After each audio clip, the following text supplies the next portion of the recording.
Madame, en ouvrant cette séance d'hommage au professeur János Frühling, permettez-moi de m'adresser à vous en votre qualité de membre d'honneur de notre Académie. Votre présence aujourd'hui témoigne une fois de plus de votre infatigable attention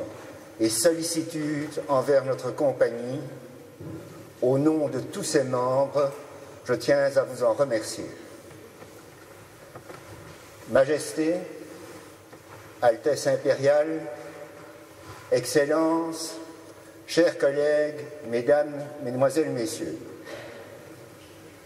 le professeur János Frühling fut élu membre correspondant de l'Académie royale de médecine de Belgique en mai 1995,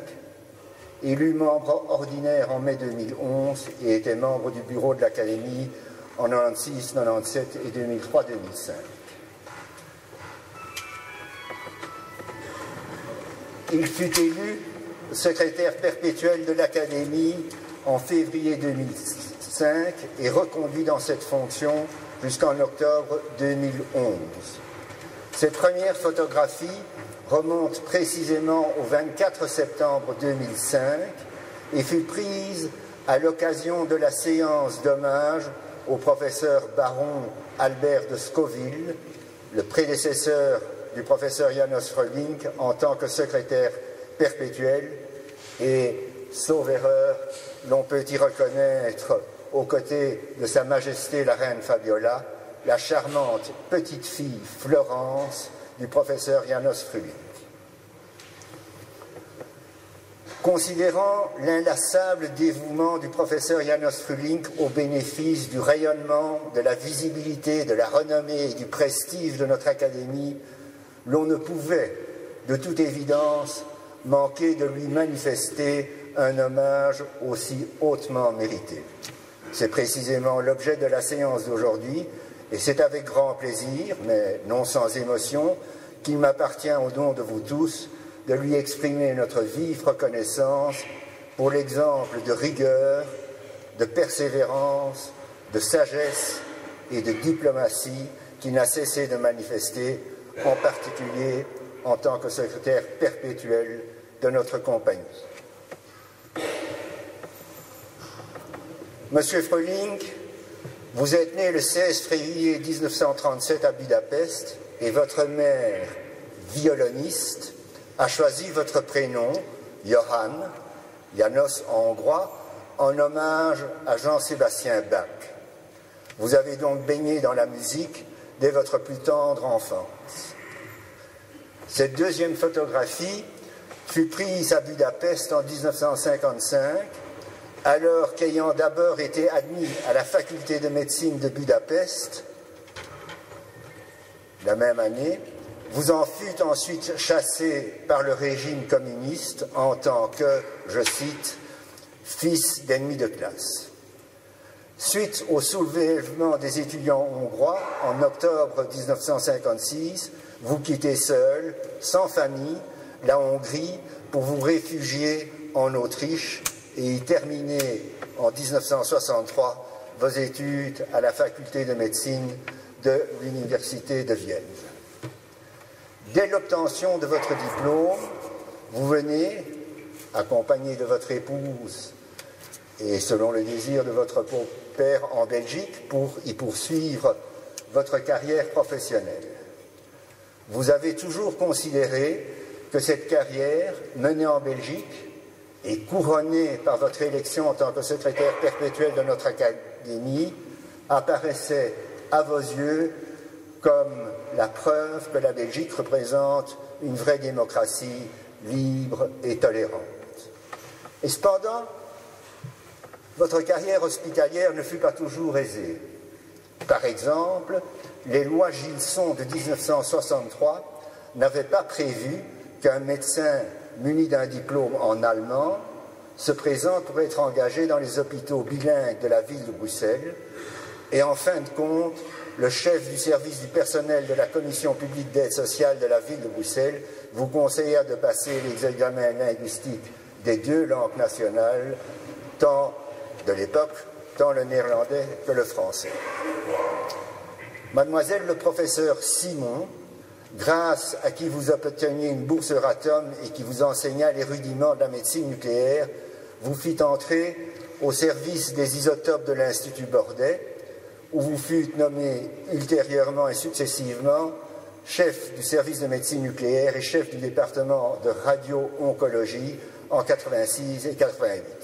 et cela jusqu'en 2003. Vous étiez également nommé directeur de l'Institut Bordet en 1984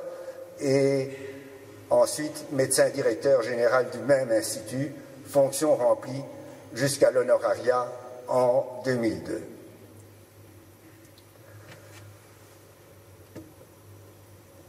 De 1966 à 1969,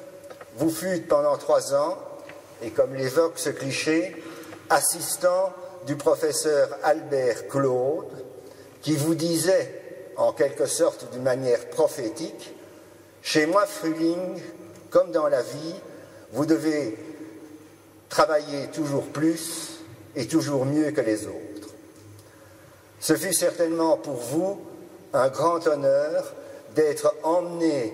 par le professeur Claude en 1974 à Stockholm pour la remise du prix Nobel de physiologie et médecine partagé avec Christian de Duve et Georges Palade.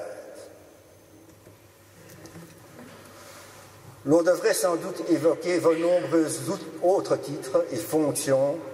tels que chargé de cours et puis professeur ordinaire à la faculté de médecine de l'Université libre de Bruxelles, de membre de l'executive board et président du programme Committee of the Organization of European Cancer Institute, vice-président et puis président du Conseil du Brabant de l'Ordre des médecins, membre du conseil d'administration tant du Fonds national de la recherche scientifique que de la Fondation médicale Reine-Élisabeth et secrétaire général de la Fédération européenne des académies de médecine. De même, l'on ne peut ignorer que votre carrière en Belgique ne vous a pas empêché de rester intimement lié à votre famille et amis en Hongrie et que vous avez reçu en 1997 le prix Von Evesi de la Société hongroise de médecine nucléaire, que vous étiez élu en 2001 à Budapest membre de l'Académie des sciences de Hongrie et désigné de 2005 à 2011 comme président de l'Association scientifique des savants hongrois de l'hémisphère occidental au sein de l'Académie des sciences de Hongrie et enfin récipiendaire en 2008 de la médaille Arani de la même Académie. La fin du mandat du professeur János Fruhling en tant que secrétaire perpétuel de l'Académie royale de médecine de Belgique ne signifie pas, loin s'en faut, qu'il ne participera plus aux activités de notre compagnie. Mais s'il devait à présent prendre parfois quelques heures de repos, il se réjouira certainement de les passer aux côtés de sa charmante compagne Harriet Perard depuis 1958 et épouse depuis 1961, que l'on reconnaît sur ce cliché, et